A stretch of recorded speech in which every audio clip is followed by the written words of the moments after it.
My son threw my belongings out their second-floor window. I watched from below as my clothes, my tools, and my late wife Margaret's framed wedding photos tumbled onto the driveway. Jason was laughing. His wife Brittany held up her phone, live streaming it all to 1.9 million TikTok followers. "Say goodbye to the freeloader," she shouted into the camera. I gathered my things calmly, folded each shirt, picked up every scattered photo of Margaret with gentle hands. My son and his wife watched from above, expecting me to beg, to argue, to make a scene for their content. Instead, I smiled slightly and pulled out my phone. Made one call. "Michael," I said quietly. "It's James. We need to talk." You'll never guess who picked up that call. Let me back up. I'm James Wilson, 62 years old, retired contractor. For the past 3 years since my wife Margaret passed, I've been living quietly in the guest house on what my son Jason thinks is his property here in Cedar Ridge Development, Austin, Texas. Jason is 29. His wife Brittany is 26. They're lifestyle influencers who run a TikTok account called At Life with the Taylors. 847,000 followers. Their content? Showing off their luxury lifestyle in what they call their dream home mansion. The main house is beautiful, I'll give them that. 4,500 square feet, hardwood floors throughout, granite countertops in the kitchen, custom cabinets, professional lighting for their videos. What they don't mention to their followers is that I built most of those custom features.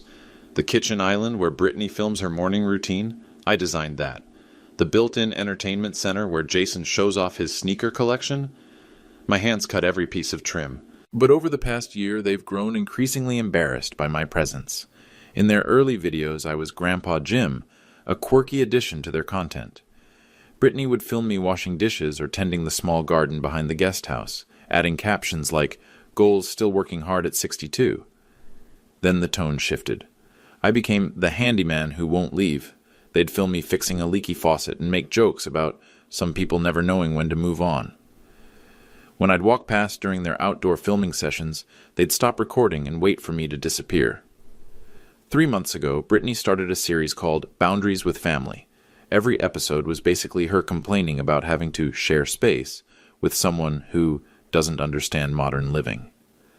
She never said my name, but she'd film the guest house while talking about people who take advantage of family generosity.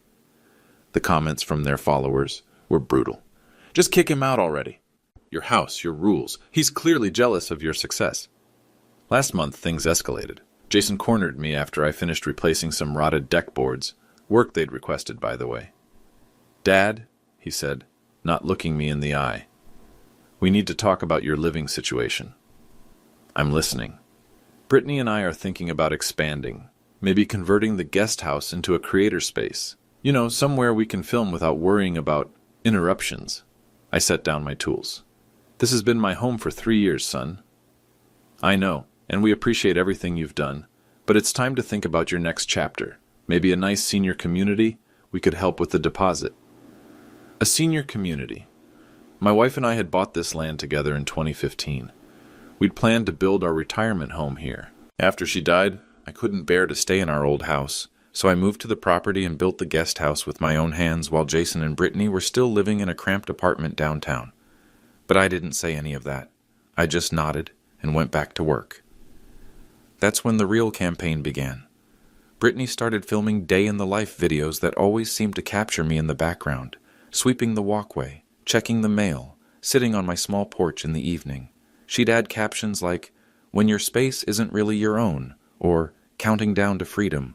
Their followers ate it up. The videos got hundreds of thousands of views. Comments poured in with advice about setting boundaries with difficult family members and not enabling dependent behavior. 2 weeks ago, Jason brought me an official-looking document, a deed transfer. "We had this drawn up," he said. "It's for the guest house. We want to sign it over to you. Make it official."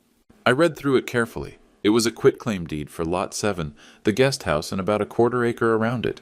According to the paperwork, this tiny plot was valued at $240,000. "That's generous," I said. "There's just one condition.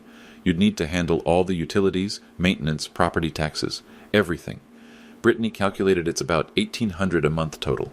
$1,800 a month on my contractor's pension and Social Security. They knew I couldn't afford that. "I need time to think about it." "Of course, take your time. But Dad? Jason's voice got softer, more manipulative. This could be really good for everyone. You'd have your independence, and we'd have our creative space. Win-win, right? That night, I called my brother Michael for the first time in 2 years. We'd had a falling out after Margaret's funeral. Nothing serious, just family business stuff. I'd wanted to live independently, prove I could handle things on my own. James? Michael sounded surprised. Everything okay? I'm fine. I wanted to hear your voice. We talked for an hour. I didn't mention Jason or the deed or any of it. Just caught up, talked about Margaret, about work, about life. After we hung up, I sat on my porch and looked at the main house. Lights blazing in every window. Jason and Brittany filming some late-night content, probably. Living their best life in their dream home. What's my real place in the world? The breaking point came last Thursday, September 12th, at exactly 2:47 p.m. I know the exact time because Brittany was live streaming. I was in the kitchen of the main house. They'd given me a key years ago, washing the dishes they'd left from their morning smoothie filming session. It's something I'd always done. A small way to help out. Brittany walked in with her phone already recording. Hey, Taylor family. Quick life update while I clean up after our amazing breakfast content. She positioned the camera to catch me at the sink, my back turned, in my worn jeans and old flannel shirt. So, some of you have been asking about our living situation, she said, her voice taking on that fake sweet tone she used for serious topics. And I think it's time to be totally honest about boundaries and family dynamics. I kept washing dishes, trying to stay out of frame. Sometimes in life, you have family members who mistake kindness for weakness, who think that because you're generous, you owe them something permanent. The water was running, but I could hear every word. Her 12,000 live viewers could too. The number kept climbing in real time. Like, we've been super generous letting certain people stay on our property, rent-free, for years. But some people never learn their place in the world. I turned off the water, and it's gotten to the point where it's affecting our content, our growth, our mental health. We're trying to build something beautiful here, and there's this constant energy of entitlement and dependency.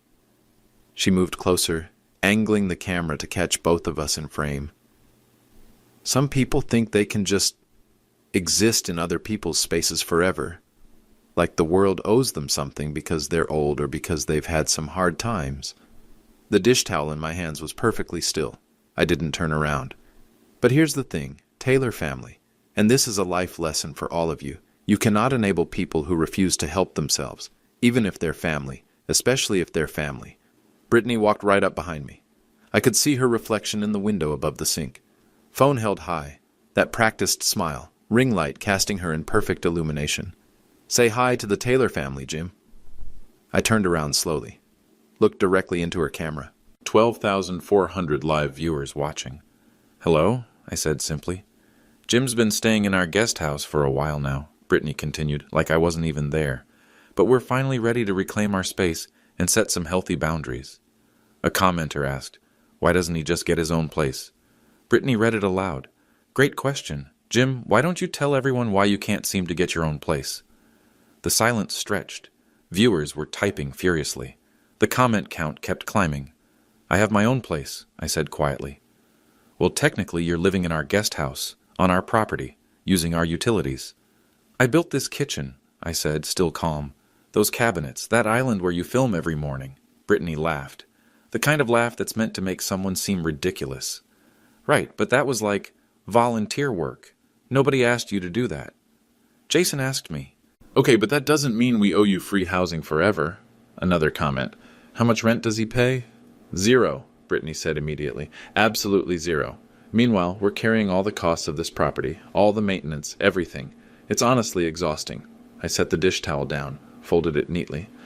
I've paid for utilities. I've maintained the grounds. I've fixed everything that's broken in this house for 3 years, which is super appreciated. But Jim, you have to understand, we're trying to build a business here, a brand, and having someone around who's stuck in like Depression-era mindset, it's not good for our image. The comment section exploded. I couldn't read them all, but I caught fragments. Ungrateful old man. Kick him out. Free housing for years, but also, this seems cruel. He built the kitchen? Where's his wife? Brittany saw those too. Some of you are asking about Jim's wife. She passed away, which is really sad. But that was 3 years ago. At some point, you have to stop using grief as an excuse and start taking responsibility for your own life. Using grief as an excuse. Something shifted inside me. Some final thread of family loyalty snapped clean. I think, I said very quietly, you might want to be careful about saying things you can't take back. Brittany's smile faltered for just a second. Then she recovered, turning back to the camera. See what I mean? This is exactly the kind of passive-aggressive behavior we've been dealing with, making vague threats instead of just being grateful. I'm not making threats, I said. I'm giving advice. Advice. Some people mistake kindness for weakness, I said, looking directly into her camera. They shouldn't. Brittany ended the live stream. The video had been live for 18 minutes. Peak viewership. 14,700 concurrent viewers. By evening, clips of it were circulating on Twitter, Reddit, Instagram. Watch this entitled boomer get called out for living rent-free. Influencer destroys freeloader family member. This is how you set boundaries with toxic relatives. The clips went viral. The hashtag #freeloadergrandpa started trending. Jason came to see me that night, found me sitting on my porch reading. Dad, about what happened today.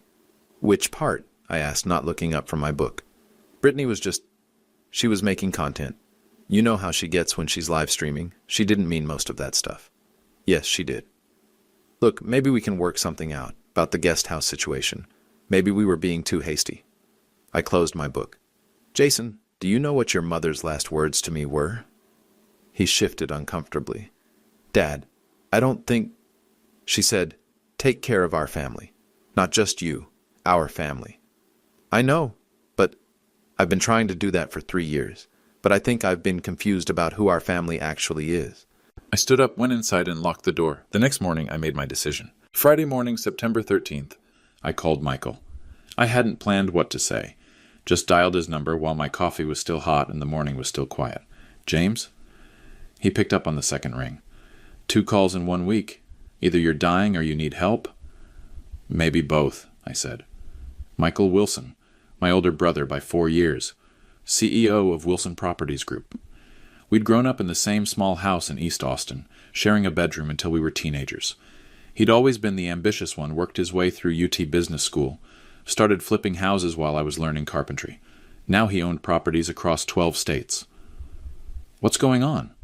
I told him everything. The guest house, the deed, the live stream, the hashtag, all of it. Michael listened without interrupting. When I finished, there was a long pause. James, what's your address? 1247 Cedar Ridge Drive. Why? Another pause. Longer this time. Jesus Christ, James. That's the Cedar Ridge development. Yeah, so? I bought that development in 2018, all 38 acres.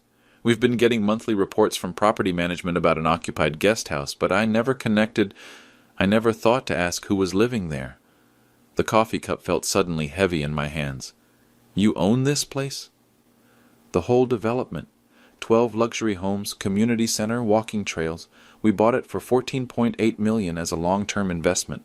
The plan was always to eventually develop it into senior living. I walked to my window, looked out at the main house where Jason and Brittany were probably still sleeping. Michael, the deed Jason showed me, for the guest house, it says it's worth $240,000. For a quarter acre in Cedar Ridge? That's about right. But James, that deed wouldn't be valid anyway. Nobody can sell property they don't own. Jason thinks he owns the main house. No. Wilson Properties Group owns everything. If Jason has some kind of deed, it's either fake or for something else entirely. I set down my coffee. What do you mean, something else? Send me a photo of that deed, right now. I dug the document out of my kitchen drawer, photographed it, texted it over. Michael called back 2 minutes later. Okay, this is interesting. This deed is for Lot 7 only. That's the guest house plot. It's signed by Harold and Martha Wilson. Those are Jason's grandparents, my wife's parents. Right, but James, look at the date. This deed is from 2019. Harold and Martha sold Jason that tiny lot for $75,000. Probably helped him get started. Figured he'd build something small. But Jason thinks he owns the main house. The main house is on lots 1 through 6. That's Wilson Properties Group land. It sounds like Jason built on our property without permission. The room started spinning slightly. Michael, I need to tell you something else. I built most of the custom work in that house. The kitchen, the built-ins, the deck. Jason asked me to do it. Said it was for the family property. How much work are we talking about? 3 years' worth. Probably $60,000 in labor and materials. I never charged him. Do you have receipts, photos, documentation? Everything. I keep detailed records. Michael was quiet for a long moment. James, I'm going to ask you a direct question, and I need a direct answer. Do you want my help with this situation? I thought about Brittany's live stream, about the hashtag, about Jason's condescending offer to help with the deposit for a senior community, about Margaret's last words, take care of our family. Yes, I said, I want your help. Okay, here's what's going to happen. You're going to pack a bag, light packing, just essentials. I'm sending a team to handle this. What kind of team? Legal team. Property management team. People who handle situations like this professionally. Michael, I don't want you to do anything illegal. James. His voice was gentle but firm. Everything I'm going to do is completely legal. Jason and Brittany are living on property they don't own, without a lease, without permission. They've been harassing the legal occupant, that's you, and they've made improvements to property that belongs to Wilson Properties Group without authorization. What about Jason? He's still my son. And you're still my brother. But some lessons can only be learned the hard way. I walked outside, looked at the main house one more time. Brittany was on the deck, setting up for a morning smoothie video, ring light perfectly positioned, phone propped on a tripod, everything staged for maximum engagement. When? I asked. Monday morning, 9 a.m., be ready. I hung up and went back inside to pack. As I folded my clothes, I could hear Brittany through the open window, talking to her camera about manifesting abundance and releasing toxic energy from your space. She had no idea how much toxic energy was about to be released. Monday morning, September 16th, 9:03 a.m. I was sitting on my porch with a cup of coffee watching Jason and Brittany set up for their New Week, New Energy live stream on the main house deck. They'd been promoting it all weekend, some big announcement about their next chapter and claiming their space. Brittany was wearing a white sundress that probably cost more than my monthly groceries. Jason had on his successful entrepreneur outfit, button-down shirt, perfectly styled hair, that practiced smile he'd learned from watching other influencers. Their ring lights were positioned just right. The main house looked stunning in the background. Perfect content. Then I heard the vehicles. 3 black Cadillac Escalades coming up Cedar Ridge Drive. Moving slow, deliberate. The kind of convoy that means serious business. Brittany noticed them first. Jason, are you expecting someone?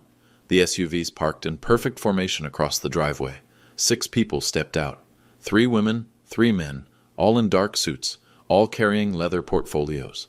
The leader was a woman in her 50s, silver hair pulled back, the kind of confidence that comes from handling million-dollar transactions.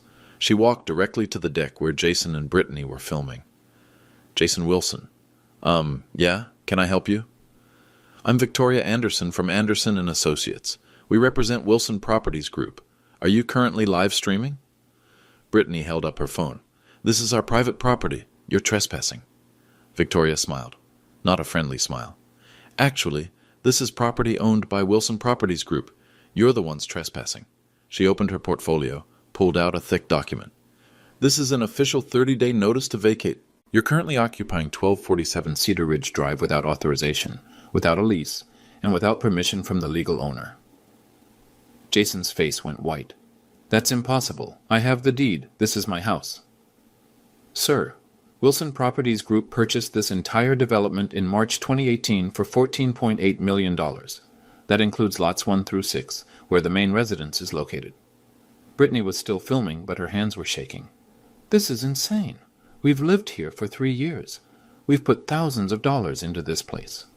According to our records, Victoria continued calmly, you've made unauthorized improvements to property you don't own. That's a separate legal issue we'll be addressing. Another lawyer stepped forward. Any improvements made to the property without written permission from Wilson Properties Group are considered gifts to the property owner and cannot be recovered. Jason found his voice. Wait, voice. My dad lives in the guest house. He's been here forever. This has to be some kind of mistake. Mr. James Wilson has been granted lifetime residence rights by the property owner, Victoria said. However, due to documented harassment and attempted illegal eviction by current occupants, those arrangements are being modified. She handed Jason another document. This is a formal complaint regarding elder abuse, harassment, and attempted fraud. Brittany's live stream was capturing everything. The comment section was exploding. Viewers were screen recording frantically.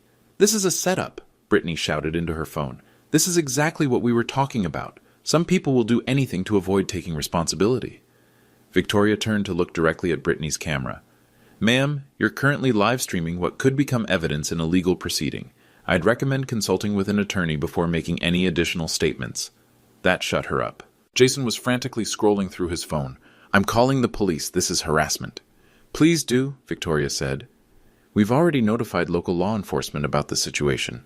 Officer Martinez should be here shortly to oversee the delivery of these documents." Right on cue, an Austin PD cruiser pulled up behind the Escalades. The police officer was professional, calm. He reviewed the legal documents, checked identification, confirmed that everything was properly served. Jason kept insisting there was a mistake, that he owned the house, that this was all some elaborate scam. The officer asked to see Jason's deed. Jason ran inside, came back with the paperwork I'd seen before. The officer looked it over, showed it to Victoria. "Sir," the officer said, "this deed is for Lot 7, the guest house. This document doesn't give you any claim to the main residence. But we've been living here for 3 years, without permission from the legal owner." That's called squatting. Brittany had stopped filming. The reality was sinking in. Victoria pulled out one more document.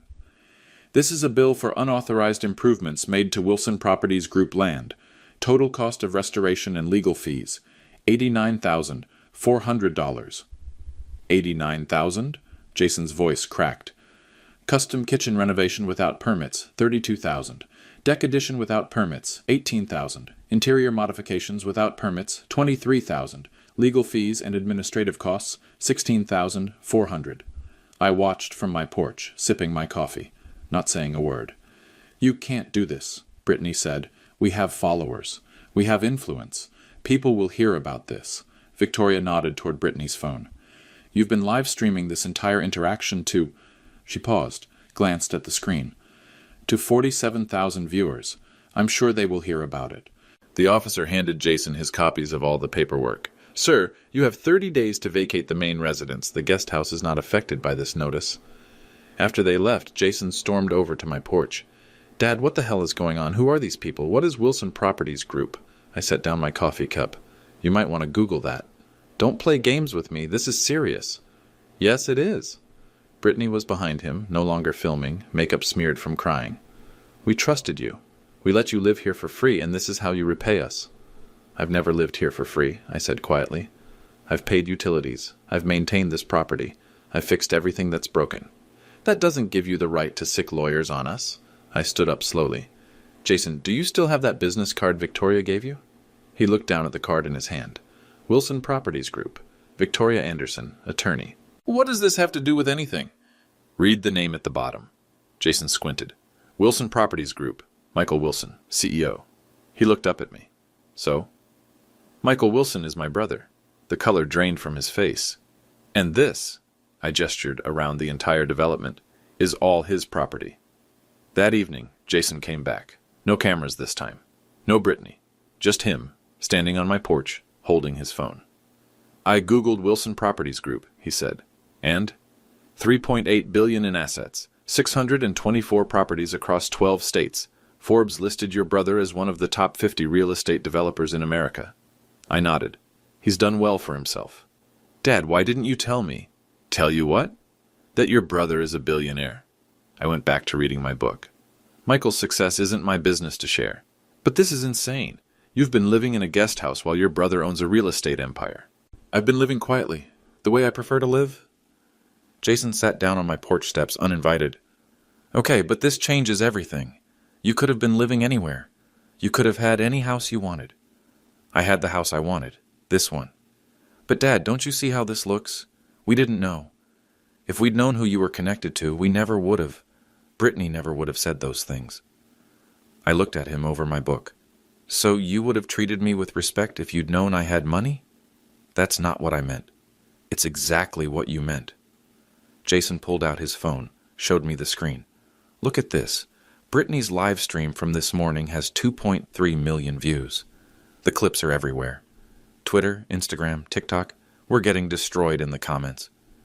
I glanced at his phone. The video title was Crazy Legal Ambush on Live Stream. The thumbnail showed Brittany crying, with giant red arrows pointing at the lawyers. Maybe you shouldn't have live-streamed a legal proceeding, I said. We didn't know it was going to be a legal proceeding. We thought it was going to be our normal Monday morning content. And what was that content going to be about? Jason looked uncomfortable. We were going to announce that we'd finalized the paperwork for you to move to that senior community. We thought it would be a positive story about boundaries and fresh starts. You already put me in a senior community. We made some calls, found a really nice place, affordable. We were going to surprise you. I closed my book. Jason, let me ask you something. Do you know what I did for a living? You were a contractor. For 34 years, I built houses. Custom homes for wealthy families all over Austin. Some of my houses sold for $2-3 million. Okay. Do you know why I chose to live in a guest house after your mother died, instead of buying some mansion? Jason shook his head. Because after Margaret passed, I didn't want to live in a big empty house. I wanted to live somewhere small and quiet where I could take care of things with my hands, where I could feel useful. I stood up, went to my kitchen, came back with a photo. Margaret and me at the groundbreaking ceremony for this development, 2018. Both of us in hard hats, shovels in our hands, Michael standing between us in a suit. Your mother and I were the first people to break ground here. We were going to build our retirement home on this land. She died before we could start construction. Jason stared at the photo. Michael offered me any house I wanted, any city, any state. I chose to build this guest house because I wanted to be close to where Margaret and I planned to spend our golden years. Dad, I didn't know. You didn't ask. Jason's phone buzzed. A text from Brittany. The story is trending nationwide, #guestHouseGrandpa. We're getting interview requests. She wants to do damage control, Jason said. Maybe go on some podcasts, tell our side of the story. What's your side of the story? That we didn't know. That if we'd known the truth, everything would have been different. I handed him back the photo. Jason, the truth is that you tried to evict your father for content. The fact that it backfired doesn't change what you intended to do. Jason put his head in his hands. What do we do now? You have 29 days to find somewhere else to live. And then what? And then you figure out who you want to be when nobody's watching.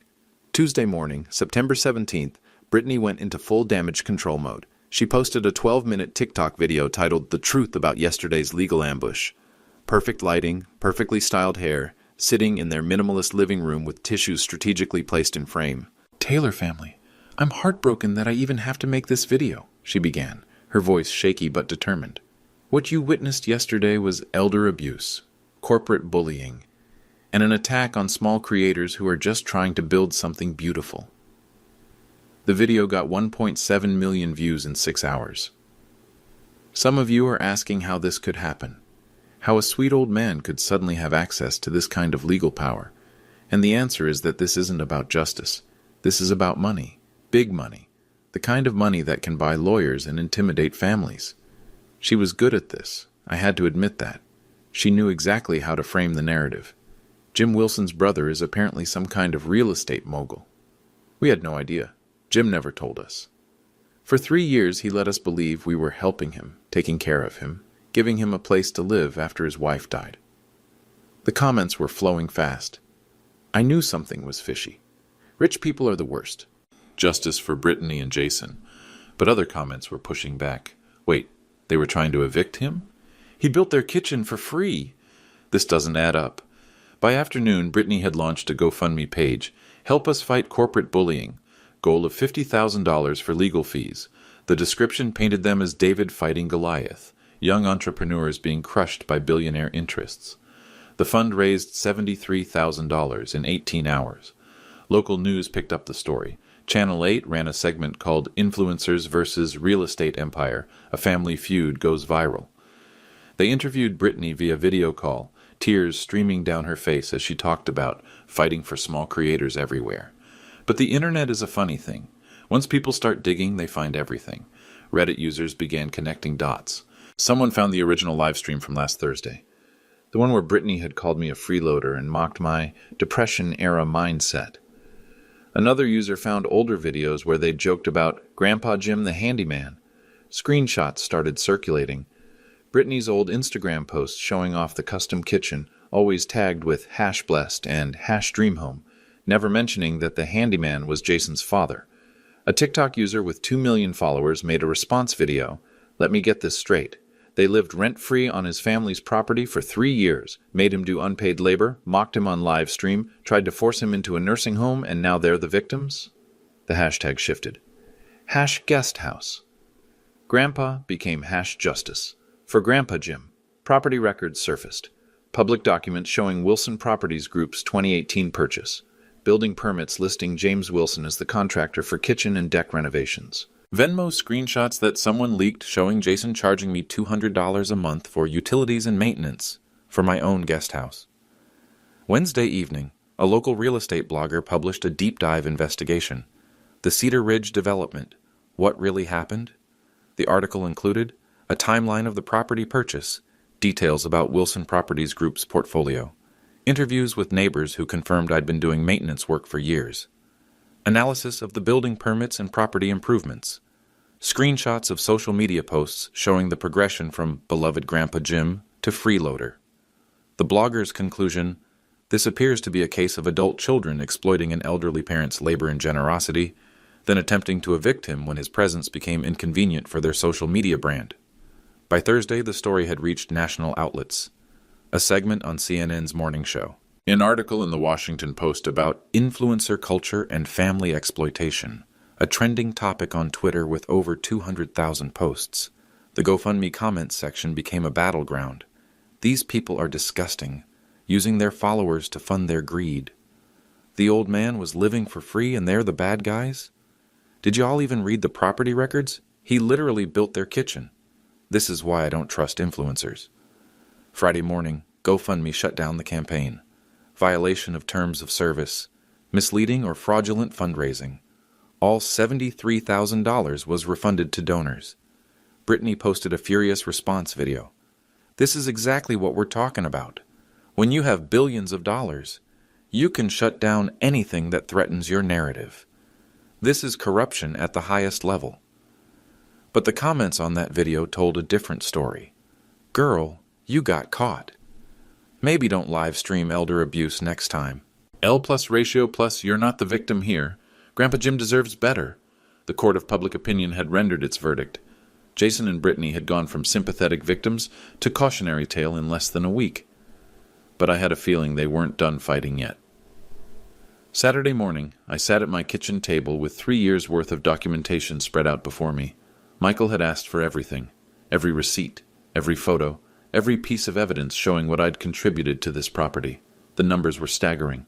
Kitchen renovation, custom cabinets, granite countertops, professional-grade appliances, undermount lighting. Materials, $18,400. Labor at contractor rates, $32,000. Total value, $50,400. Deck construction, cedar planking, composite railings, built-in benches, pergola with climbing vines. Materials, $8,900. Labor, $15,000. Total, $23,900. Interior improvements, built-in entertainment center, crown molding throughout, custom closet systems, bathroom renovations. Materials, $12,300. Labor, $28,000. Total, $40,300. Grounds maintenance, landscape design, irrigation system, walkway construction, tree planting, and care. 3 years of materials and labor, $31,800. Property maintenance, roof repairs, HVAC servicing, plumbing updates, electrical work, exterior painting. 3 years total, $22,100. Grand total of my contributions, $168,500. That didn't include the intangible things. The nights I'd spent researching appliance specifications to get the best deals. The weekends I'd worked through thunderstorms to meet their filming deadlines. The times I'd rearranged my schedule so they could shoot content without my interrupting their aesthetic. But the documentation told another story too. One of exploitation disguised as family generosity. My phone contained 47 Ring doorbell recordings of Jason and Brittany mocking me to their friends. He's like a free handyman who just lives here. At least he's useful, I guess. We should start charging him rent. Might motivate him to get his own place. I swear he does this stuff just to feel important. My Venmo account showed 36 requests from Jason over the past 18 months, each one for exactly $200, with notes like utilities share, maintenance fee, and guest house expenses. Total paid, $7,200 for the privilege of living in a house I'd built with my own hands. But the most damaging evidence was their own content. I'd been documenting it without even realizing it. Screenshots of Instagram posts where they'd shown off their custom kitchen. TikTok videos where they'd given home tours, describing features I'd built as their own brilliant design choices. Jason found this amazing cabinet hardware. Brittany's vision for this entertainment center was so inspired. We're so proud of how this space turned out. Never once mentioning that their vision came with my 40 years of construction experience and my labor. The Ring camera had captured something else, too. A conversation from 3 weeks ago that I'd forgotten about. Jason and Brittany on the deck, planning their intervention. "We need to make it seem like we're doing him a favor," Jason said. "Right. Like this is about his well-being, not our brand," Brittany replied. "The senior community angle is perfect. We can spin it as wanting him to have friends his own age.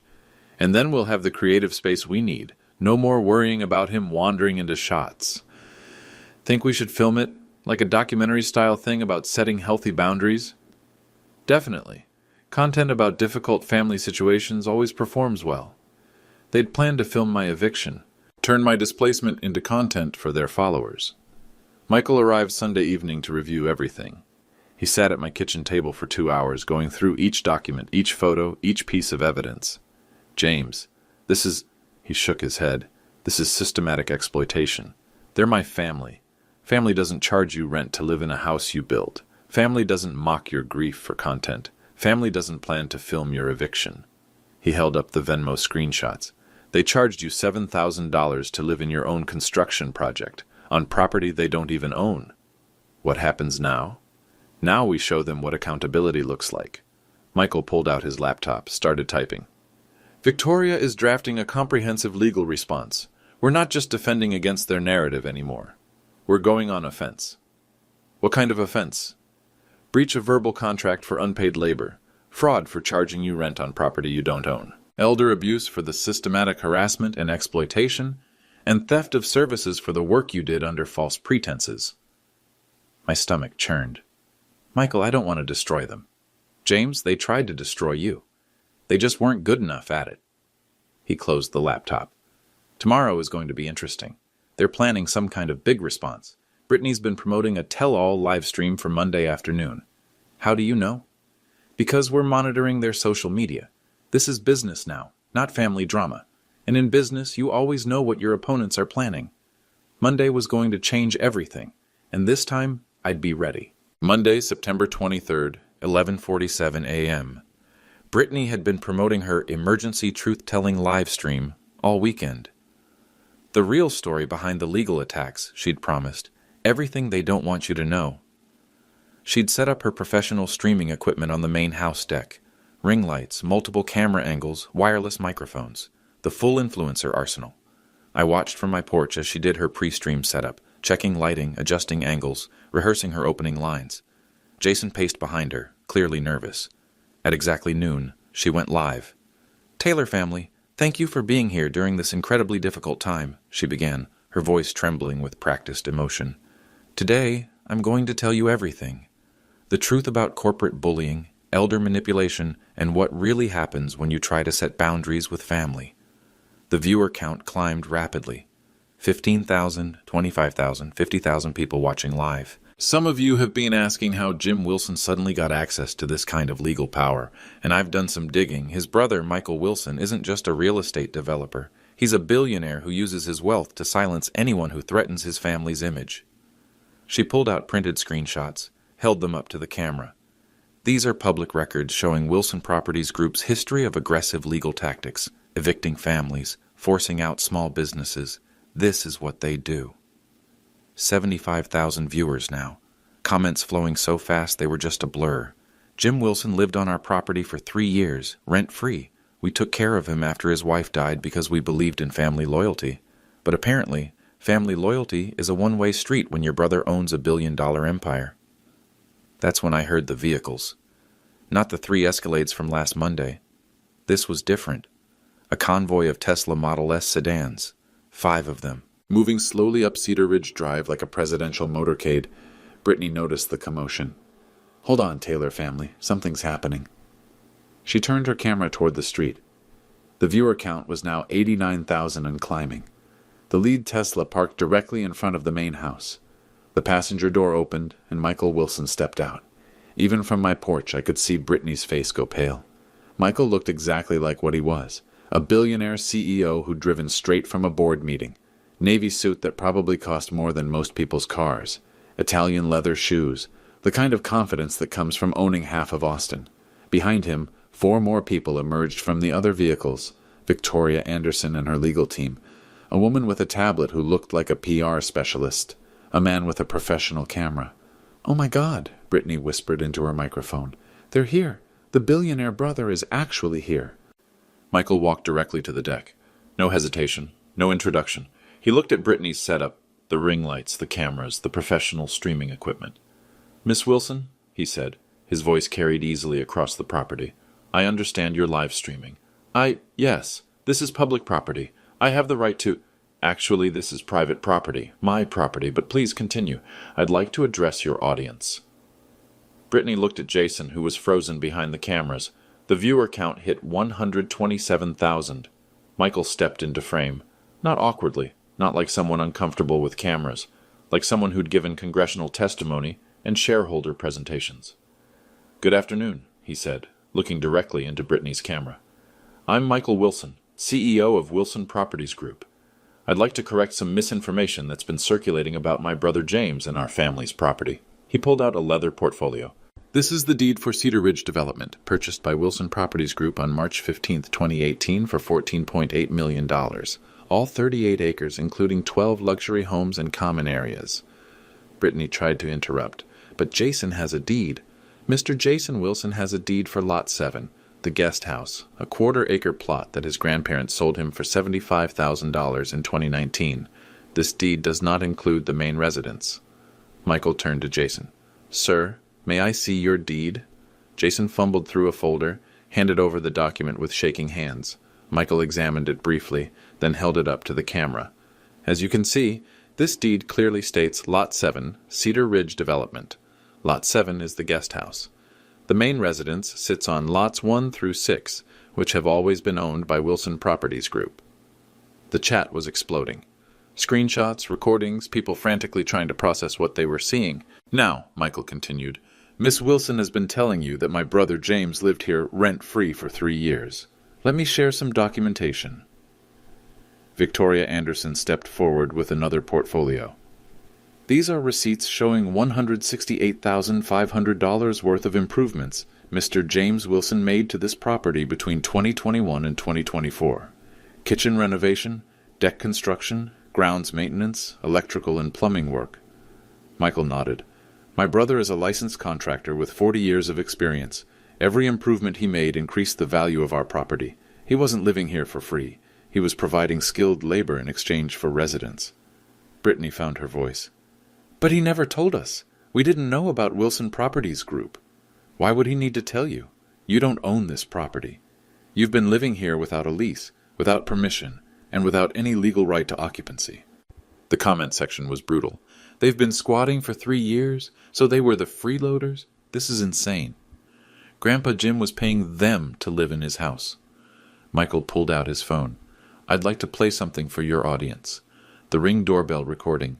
Crystal clear audio of Jason and Brittany planning my eviction, talking about filming it for content, joking about my Depression-era mindset. The live stream chat went silent for about 10 seconds, then erupted.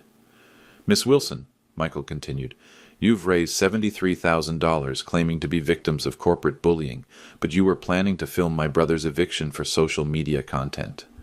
Brittany was crying now. Real tears, not the performed emotion from her earlier videos.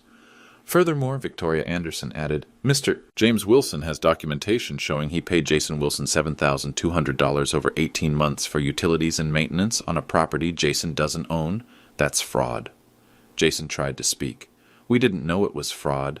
We thought—" You thought you could exploit an elderly family member for content, Michael said. You thought you could charge him rent to live in a house he built with his own hands. The PR specialist stepped forward. We'll be releasing a comprehensive statement this afternoon, including all documentation, property records, and timeline of events. The full truth. Michael looked back at the camera one final time.